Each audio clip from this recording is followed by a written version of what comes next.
তো বন্ধুরা, এটা হচ্ছে আমার পটলের বাগান। আর পটল ধরেছে, দেখেন এই পটল তুলতে এসেছি। দেখি কতটি পটল হয়, এই বাজারে হাটে নিয়ে যাব বেচতে। দেখেন, সাথে থাকেন পটল তোলা পর্যন্ত, দেখি কতটি হয়।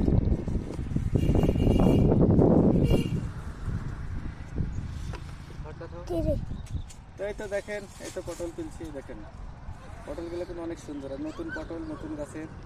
সবার মিষ্টি খাওয়ার দাওয়াত রইল, হাটে বেছে মিষ্টি লেস অবশ্যই। এই দেখেন, এই তো পটল তোলা হয়ে গেছে।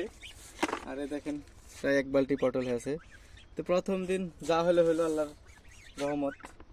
তো আমার পটল যেন ভালো ধরে, সবাই একটু দোয়া করে দেবেন। আর যখন মেলায় হলো সেখান হাটে নিয়ে যাবো। তো আসেন বাড়িতে যাই, যা দেখি। পটলের ভিউটা দেখে অনেক সুন্দর হয়েছে। এরপরের চালানে কিন্তু মেলা হবে, সেই কোনো জ্বালার ডুব চলে গেছে। আল্লাহর একটু পানি হয়েছে, পানি একটু ভালোই হয়েছে। আর একটু পানি হলে আরো ভালো হতো। আল্লাহ যা দিয়ে দিয়েছে, দেখি 3-4 কেজি হয়ে বুঝি প্রথম দিন তো। এরপরে মেলা হবে, আধ পার হয়ে যাবে। নতুন